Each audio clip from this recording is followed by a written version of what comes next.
গ্রামের আজব ফল কত সুন্দর। আমি যখন সকালবেলা হাঁটতে যাই মাঝে মধ্যে এরকম গাছ দেখতে পাই। জানি না এই ফলগুলোর নাম কী। আপনারা কি এরকম ফল দেখে থাকেন? আসসালামু আলাইকুম, হ্যালো এভরিওয়ান। আশা করি সবাই ভালো আছেন। আমি আল্লাহর রহমতে অনেক ভালো আছি। বন্ধুরা, আজকে ব্লগে দেখাবো আসলে গ্রামে এই ফলগুলো কি আমি নিজেও জানি না। আমি তুলি মাঝে মধ্যে হাতে নিয়ে দেখি। এই ফলগুলো খেতে কেমন এটাও জানি না, এগুলোর নাম কি তাও জানি না। যদি আপনারা কেউ জেনে থাকেন অবশ্যই কমেন্টে জানাবেন। আসলে আপনাদের গ্রামে কি এমন ফল রয়েছে? দেখতে এতটা সুন্দর যে চোখ জুড়িয়ে যায়, খুব শান্তি লাগে আর কি। যাই হোক, এই সুন্দর সুন্দর এই যে এটা কিন্তু আমরা তেলাকুচা বলি। তেলাকুচা ফলটা আর কি যখন আমি খুব সুন্দর দেখতে লাল, আমি হাতে নিলাম আর কি। হাতে নিয়ে এটা ভেঙে দেখছি যে আসলে এটা ভেতরে কেমন। যারা ডায়াবেটিসের রোগে ভুগছেন ওনারা কিন্তু এই গাছের পাতা খেয়ে থাকেন রস করে। আর এই ফল খাওয়া যায় কি না জানি না, ভেতরে কিন্তু অনেক লাল।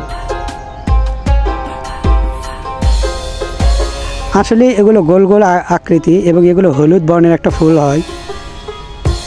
আর এই যে দেখুন ঝড়ে আর কি আম পড়েছে, ঝড়ে না মানে এই বাগানে এত পরিমাণ আম পড়ে, এই বাগানে না প্রায় বাগানে। আমগুলো আমি যখন খাচ্ছিলাম এত মিষ্টি, আলহামদুলিল্লাহ। আমগুলোর নাম জানি না, খেয়ে আমার প্রাণটা জুড়িয়ে গেল। গ্রামে এমন আম আমরা হামেশাই খেয়ে থাকি, আমাদের আম কিনে খেতে হয় না। কারণ হলো গ্রামে প্রচুর পরিমাণ আম আমাদের। এই যে দেখুন, সকালবেলা আমি প্রায়শই যখন হাঁটতে যাই, যেহেতু এখন আমের সিজন, প্রতিটা গাছের নিচে এত পরিমাণ আম পড়ে থাকে, আমি সেগুলো মাঝে মধ্যে ইচ্ছে করলে কুড়িয়ে নিই, ইচ্ছে করলে নিই না। কারণ শুনছি শহরে বা অন্য কোথাও এগুলো আম নাকি কিনে খেতে হয়। মানে কাঁচা আম তারা 100 টাকা বা 120 টাকা কেজি বিক্রি করে, কিন্তু এইখানে কিন্তু আমাদের এখানে কিন্তু আম বিক্রি হয় না, এগুলো আমরা ফ্রিতে পেয়ে থাকি। আপনারা যারা কাঁচা আম খেতে ইচ্ছুক অবশ্যই ইনবক্সে নক করবেন। আমাদের যদি আশেপাশের হয়ে থাকেন আপনাদেরকে দাওয়াত দিলাম, শুধু এসে আম নিয়ে যাবেন। কারণ এগুলো এত পরিমাণ আম পড়ে আছে যা বলার মতো না। আমি মর্নিং আওয়ারে এগুলো দেখি, শুধু আপনাদেরকে দেখার জন্য ভিডিও করছি। এটা কিন্তু একটা গাছের নিচে কি পরিমাণ হতে পারে দেখেন। একটা গাছের নিচে আর কি এই পরিমাণ আম পড়ে রয়েছে, তাহলে এখানে শত শত আম গাছ রয়েছে। চিন্তা করে দেখুন কি পরিমাণ আম তাহলে প্রতিটা গাছের নিচে রয়েছে, যেগুলোতে আর কি ভালো আম আসছে।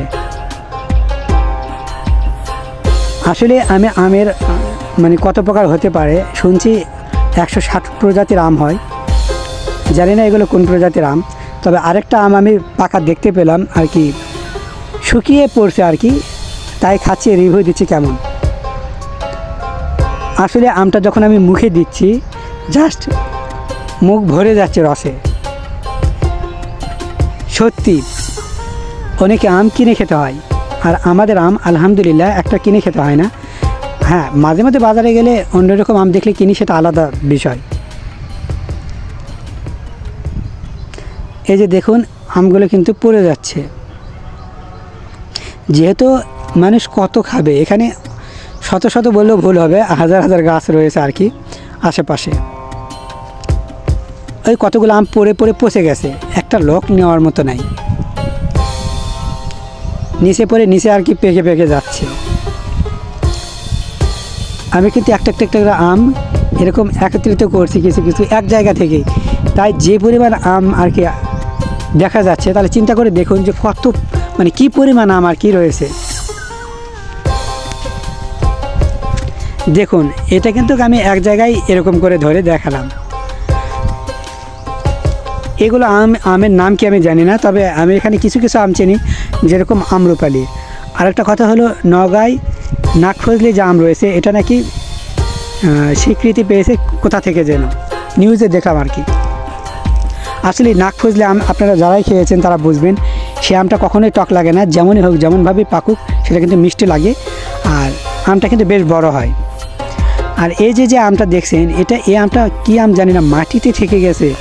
মানে কি পরিমাণ আম ধরলে এমন দৃশ্য দেখা যায়। গ্রামে কখনো দেখেছেন যে আমটা প্রায় মাটিতে থেকে গেছে? এই যে আমটা দেখুন মাটিতে থেকে গেছে, মানে আর একটু হলেও মাটির সাথে থেকে যেত, এই অবস্থা। আর তার নিচে করলার গাছ দেখা যাচ্ছে, ছোট ছোট করলাও ধরছে আর কি। এগুলো কি আম্রপালি আমি তাও জানি না, এই আম গাছের নাম জানি না, কিন্তু থোকায় থোকায় আম ধরছে। আসলে কি এই সিজনে এমন একটা সিজন, আম, জাম, কাঁঠাল, লিচু মানে সব মিলিয়ে আল্লাহ তাআলা একটা অন্যরকম একটা নিয়ামত। আল্লাহ তাআলার নিয়ামতকে গণনা করে শেষ করা যাবে না। এবং সেই সাথে পাকা ধানের গন্ধ, আর কি ধান কাটা পড়বে কিছুদিনের মধ্যেই। যেহেতু কিছু কিছু জমি শুরু হয়েছে, সেই ধানগুলোর নাম হলো জিরা ধান আর কি। আর কাটারি ধান আর একটু লেট হবে, হয়তো আগামী সপ্তাহে কেটে ফেলবে। আর এই যে দেখছেন আম, আসলে কাঁচা আম খাওয়ার একটা স্বাদ অন্য রকম, আর পাকার আম যেগুলো সেটা কিন্তু খাওয়ার স্বাদ আরেক রকম। এই আম গাছগুলো কিন্তু বিক্রি করে দেয় তারা। আমি কখনো গাছ থেকে আম মানে পারি না, নিচে যেগুলো পড়ে থাকে জাস্ট সেগুলোই খাই, যেহেতু এই আম গাছগুলো আমাদের না। মানে আম গাছ থেকে পেরে খাবো কেন, নিচে অজস্র আম পড়ে রয়েছে, মানে সেগুলোই তো খেতে পারি না। যাই হোক, সারাদিন ঘোরাঘুরির পর বাড়িতে আসছি। সারাদিন ঘোরাঘুরির পর বাড়িতে আসছি, বিষয়টা এমন হয় যে আর আসিনি। সকালে ঘোরার পর আর কি বাড়িতে আসছি, আসার পরে আলু দিয়ে গোশত, এটা আর কি আমাদের গ্রামের কিভাবে রান্না করে থাকে, যেগুলো চর্বিওয়ালা মাংস থাকে সেগুলো আলু দিয়ে কেমন করে রান্না করে, আপনারা যদি চান এই রেসিপিটা আমি অবশ্যই নিয়ে আসব। আমার কাছে কিন্তু যেগুলো চর্বিওয়ালা মাংস এগুলো যদি আপনি রান্না করেন, এটাতে কিন্তু আলু দিলে অনেক ভালো লাগে আর কি।